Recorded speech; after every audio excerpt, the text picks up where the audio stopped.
Nucleus. নিউক্লিয়াসটা মূলত কি? নিউক্লিয়াসের এখানে দেখো একটা অর্থ আমাদের এখানে আছে কেন্দ্রিকা। কেন কেন্দ্রিকা বলা হচ্ছে এটাকে?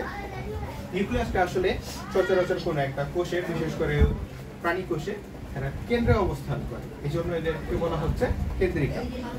তো কেন্দ্রিকাটা মূলত আমাদের কিভাবে এটা গঠিত হচ্ছে, এটার কাজ কি, তারপর এটা আমাদের কোষে এটা ভূমিকা কি, এই বিষয়গুলো নিয়ে এখন আমরা রিভিউ দেখবো। সবার প্রথমে আমরা পড়ছিলাম যে এখানে আমাদের একটা নিউক্লিয়াসের 4টা মূল অংশ থাকে। কি ছিল? সবার বহিরের স্তরে ছিল আমাদের নিউক্লিয়ার মেমব্রেন। নিউক্লিয়ার মেমব্রেনের কাজ কি? এটা হচ্ছে আমাদের এই নিউক্লিয়াসটাকে কোষের অন্যান্য অংশ থেকে বিচ্ছিন্ন করে দিবে এবং বাহ্যিক ক্ষতির হাত থেকে রক্ষা করবে। ঠিক আছে? যখন প্রয়োজন হয় তখনই কেবল এই যে দেখো আমাদের নিউক্লিয়ার মেমব্রেনের মাঝখানে কিছু ক্ষুদ্র ক্ষুদ্র ছিদ্র আছে, যাদেরকে বলা হচ্ছে নিউক্লিয়ার রন্ধ্র। এই রন্ধ্রগুলোর মধ্য দিয়ে এটার ভেতরে এবং বাহিরের উপাদানের মধ্যে আদান প্রদান করে।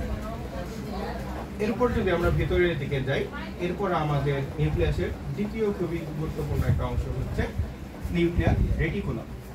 নিউক্লিয়ার রেটিকুলাম মূলত আসলে সুতার মতো কিছু অংশ বা তন্তুর মতো অংশ, তারপরে সুতার মতো আমাদের এই নিউক্লিয়াসে ছড়ানো ছিটানো থাকে।